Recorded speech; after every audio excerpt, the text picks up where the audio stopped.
SMX Insider post-race show, presented by Bass Pro Shops, where there is a whole lot to unpack from a fantastic night here in Snapdragon Stadium, and a really good result inside the top 5. Not a career best, but a fabulous ride by the Quadlock Honda man, Joey Savatgy. He's with Will. Thank you, Lee. So impressive, wasn't it? Congratulations, Joey. We were just chatting there.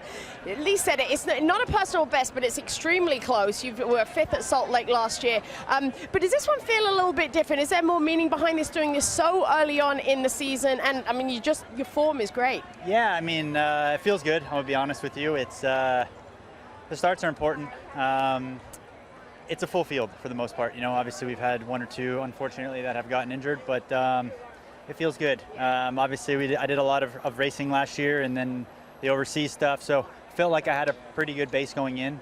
By no means was this pretty. A lot of mistakes, and then, yeah, I got into a lapper battle, which held me up a lot, and those guys behind me got closer than I would have liked.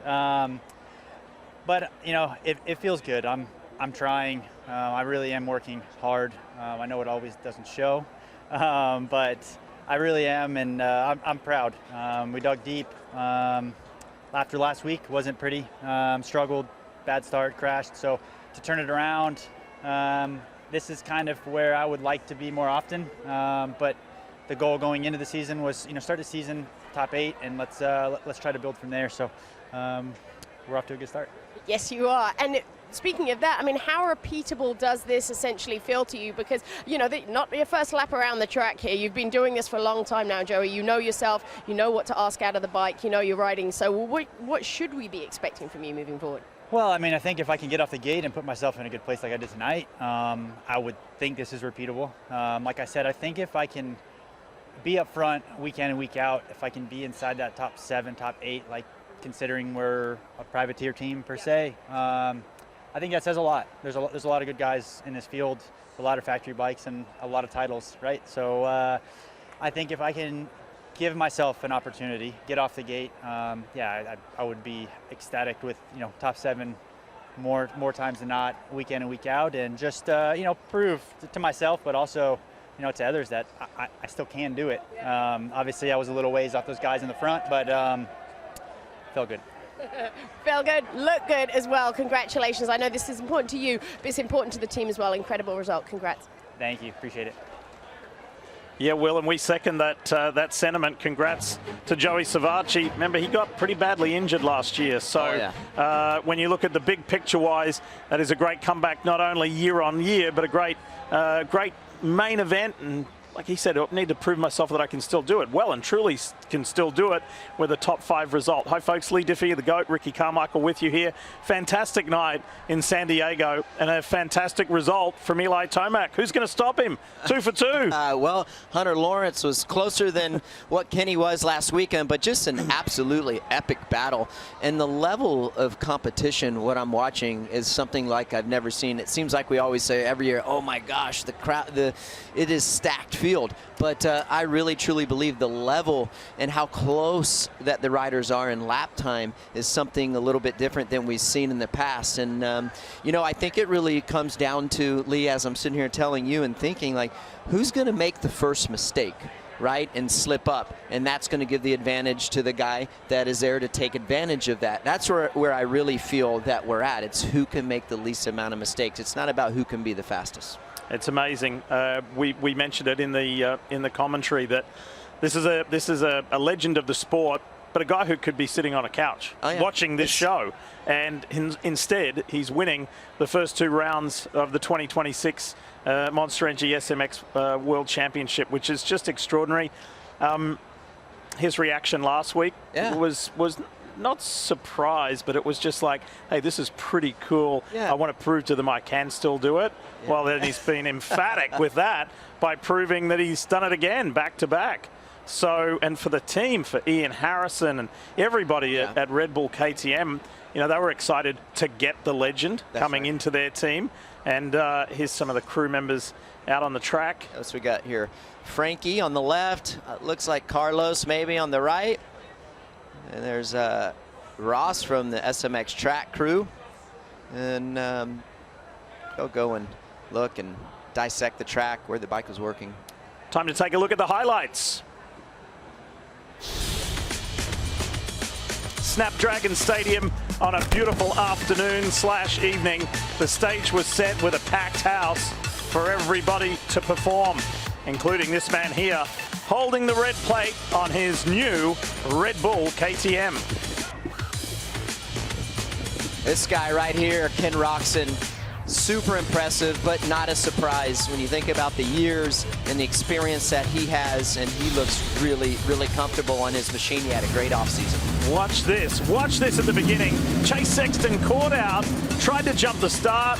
He said afterwards, don't do that, kids at home, don't try that, because he was put at the back. Hunter Lawrence got the whole shot. What a start, but Ken Roczen was right there with him. Well, he was, but Hunter did a great job by defending his position, and I feel like if there's any Achilles heel that Hunter has, it's early intensity in these races, and he showed a massive improvement here tonight early on. Look at that little gap there as Kenny goes off of the track, but I'm liking what I'm seeing from Hunter here. This was a huge step forward for him for that early race intensity. How about that for a move from Roczen to go back up front?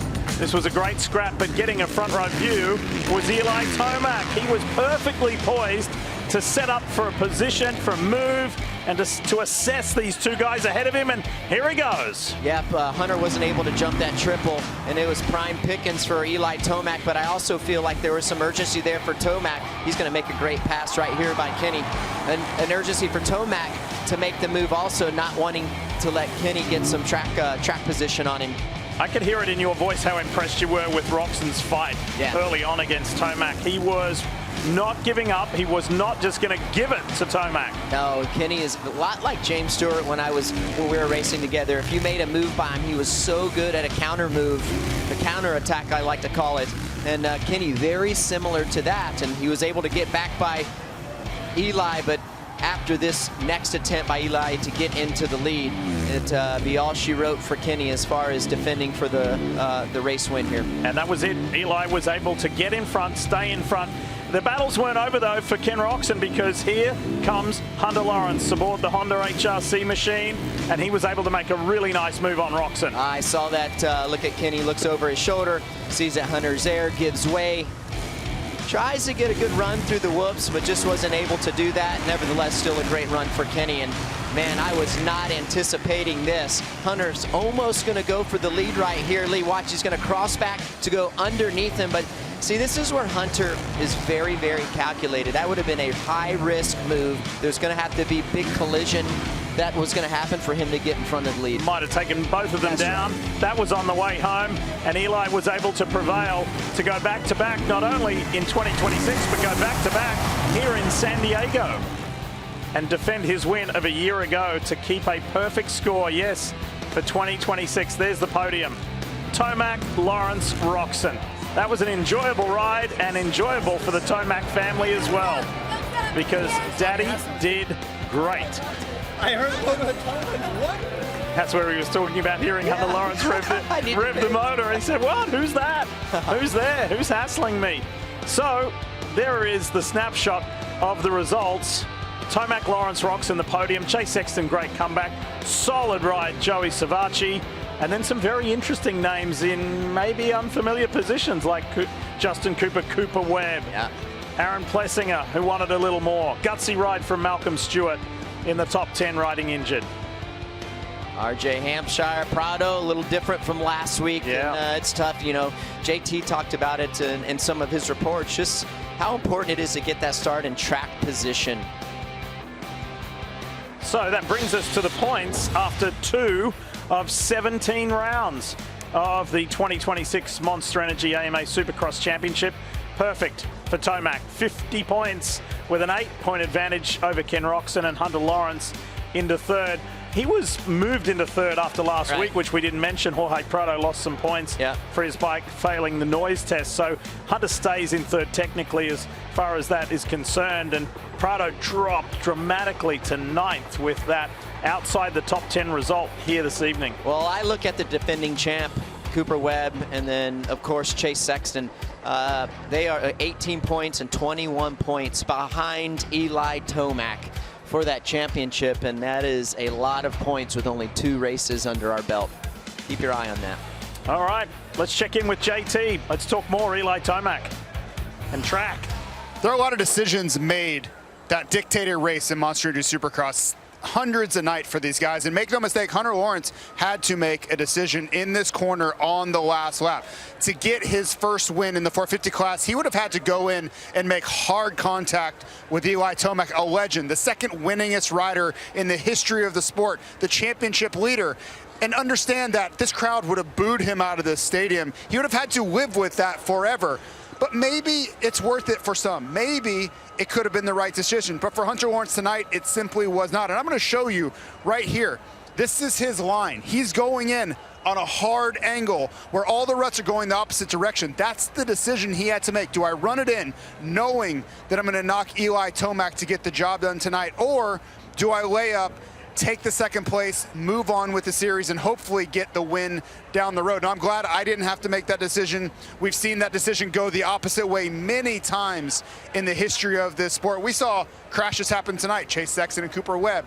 Chase Sexton and Cooper Webb and Hunter Lawrence last week. That kind of stuff happens. But when it's in the last lap for the win, you have to understand where Hunter Lawrence was coming from. And I think he made the right decision tonight. That win is going to come if he keeps riding the way he did. But that right there is one of those moments where Hunter Lawrence is going to have to go to bed tonight knowing that a win was on the table. The SMX playoff schedule is brought to you by Thunder Ridge Nature Arena. And here's a reminder of the playoff schedule. It was announced just last week. Historic Crew Stadium in Columbus, Ohio gets us going on September 12th. A week later, Dignity Health Sports Park, just a little north of here in LA, and Carson. And then the finale, the World Championship final, Thunder Ridge Nature Arena in Missouri on September 26th.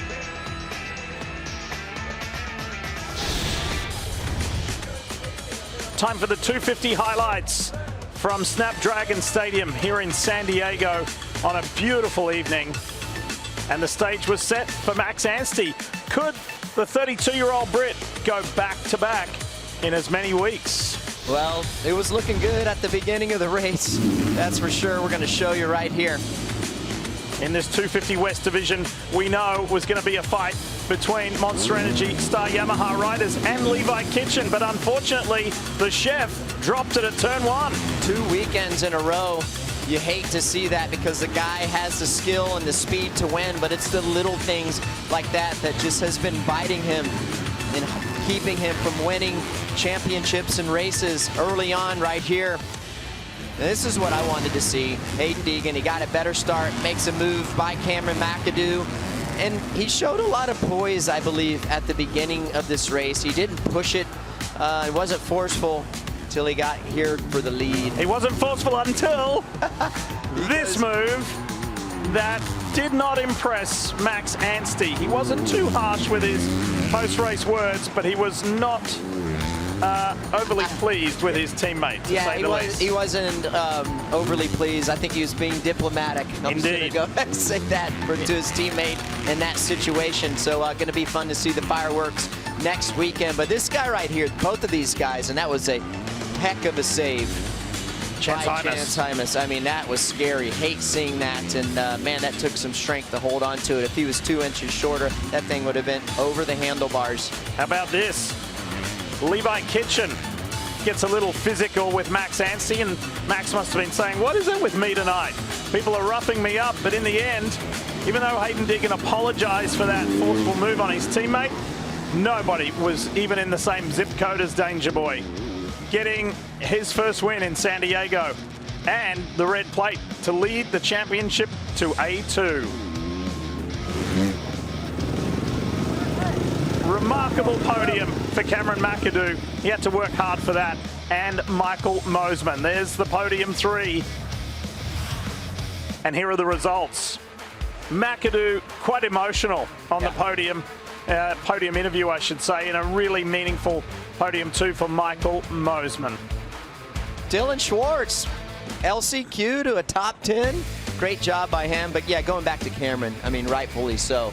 He's had a heck of a run, And Ryder DeFrancisco there backing up last week's first career podium with a top 10. It was a tough deal for Hunter Yoda. He went down to turn 1 with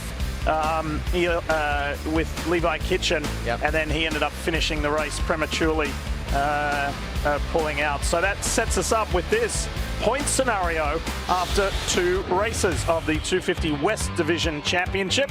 It's Hayden Deegan on top by just a point. Yeah, it's really, really close, and still a great opportunity for Hymas, Moseman, DeFrancisco, Kitchen under double digits here.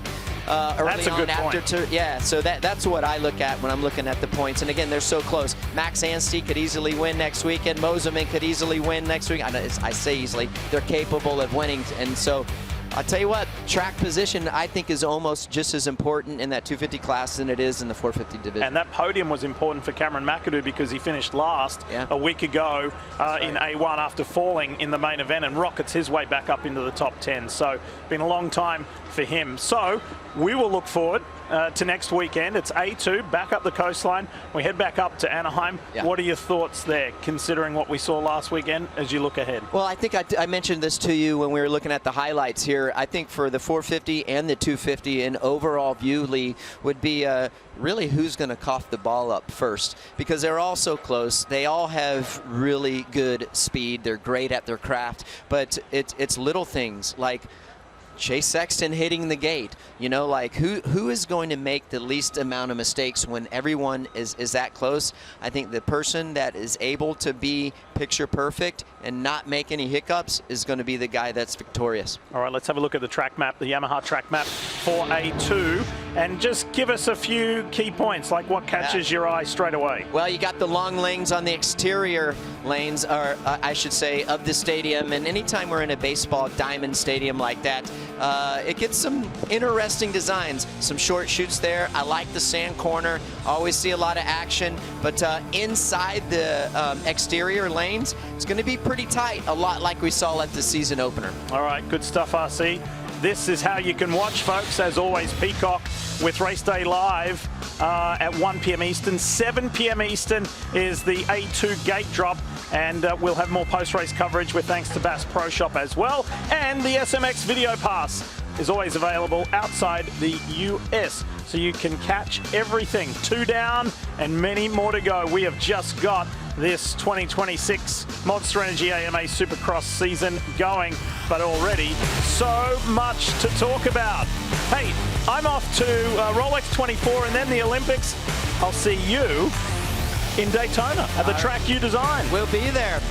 Best design of the tracks this year. Looking forward to it. Well done to everybody who stood on the podium tonight. So many great stories. This season is off to a phenomenal start. Enjoy your week, folks, and look forward to Weege, Jason Wygant joining you next weekend in A2.